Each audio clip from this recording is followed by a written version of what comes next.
Թրամփին հետաքրքրում է Հորմուզը, ոչ թե Իսրայելի անվտանգության գոտին Լիբանանում։ Կարծում եմ այո եւ դա է պատճառը, որ Իսրայելը անհանգստացել է, դա է պատճառը, որ Իսրայելը սաստկացրեց աննախադեպ դարողությամբ եւ վշտույթով եւ սաստկությամբ իր հարձակումները Լիբանանի ուղղությամբ եւ չի բացառվում, որ արդեն միջազգային ընտանիքի որոշ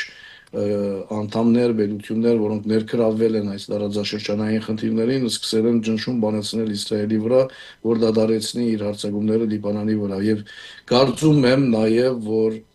ի վերջո, եթե Միացյալ Նահանգներն էլ Հորմուզի քզով սկսեն համաձայնական որոշ նախադրյալներ ամրագրել, Միացյալ Նահանգները եւս նաև այդ ջնշումը կբանեցնել Իսրայելի վրա, որովհետև շատ հետաքրքիր է, որ Հորմուզի մասնագի փակման դիմաց Միացյալ Նահանգները չխախտեց հրատատարը եւ պատերազմը չվերսկսվեց, այսինքն կան նախադրյալներ այս ուղղությամբ մտածելու։ Բայց հիմա փաստ է եւ կա այդ տեղեկությունը, որ Իրանը փակել է Հորմուզը հենց Լիբանանի նկատմամբ այդ հարձակումների պատճառով։ Այո, որովհետև Իրանը շեշտում է, որ գեդերը ամբողջական են, պատետային են եւ դա է հիմքը, որ պատերազմական գործողությունները թեկուզ ժամանակավոր դատար վերցնեն եւ դա այդ դատարը ուրեմն նպաստի բանակցությունների վերսկսման իհարկե բոլորովին նոր օրագարկով, որտեղ ինչպես ասացի, շատ ուշագրավ էր Տրամփի հայտարարությունը, որ նախորդ օրագարկերով գոմերը եկել էին արդեն համաձայնության։ Ավելին, Փեզեշկյան այսօր ասում է, որ եթե չի դադարեցվում Լիբանանի նկատմամբ հարվածները, Իսլամաբադում բանակցել անիմաստ է դառնում։ Այո, Լիբանանի ուրեմն մասը, լիբանանյան հատվածը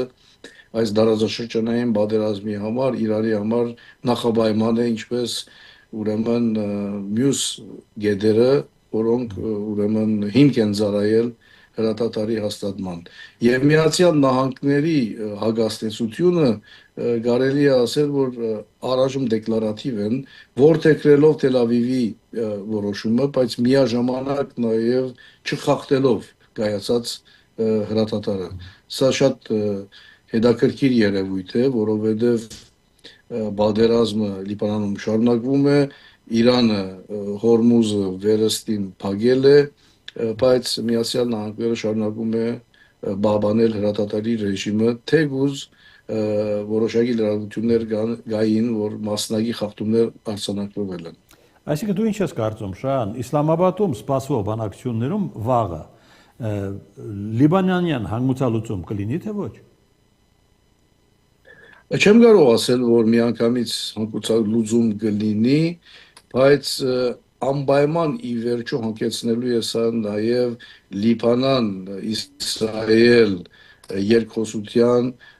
բանակցությունների, որովհետև պաշտոնական Բեյրութը հերթական անգամ հայտարարել է, որ ինքը պատրաստ է ուղիղ բանակցելու Իսրայելի հետ։ Եվ այս դեպքում, ուրեմն, եթե Վաշինգտոն-Իրան բանակցային նոր օրագարկը Հորմուզի շուրջ է, որի դիմաց Իրանը իր առաջնային եւ երկրորդական բոլոր պատժամիջոցների վերացումն է, ամբողջական վերացումն է պահանջում։ Այս դեպքում նաեւ կարծում եմ հանգույցը կլինի իսրայելական ուժերի հերացումը, գուցե No Man's Land-ի հասկացությամբ buffer zone-ի միջազգային վերահսկողությամբ ստեղծումը մի կողմից, մյուս կողմից զենքի մենաշնորհումը եւ Հեզբոլլայի գարկավիճակի հստակացումը։ Սա ուրեմն ճիշտ է, որ Լիբանան, Իսրայել ցեվաչափով պաշտոնական գուցե սկսվի գործընթացը, բայց կարծում եմ, որ շատ ավելի խորքային եւ շատ ավելի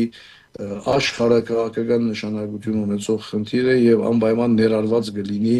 ուրեմն Միացյալ Նահանգներ, Իրան ենթադրելի բանակցությունների օրագարկում, որովհետև փաստորեն Իրանը մինչև այդ էլ արդեն հրատատարի համաձայնության մեջ ներառել է լիբանյան ուղղությունը։ Դա հասկանալի է, բայց առանցքային հարցը մնում է հանուն արդարության, պետք է ասել, որ Հեզբոլլան պատրաստ է զայնքը վայր դնել։ Դա է։ Կարծում եմ որոշումը Իրանի մոտ է, Թեհրանի մոտ է եւ եթե շատ մեծ համաձայնությունը լինի,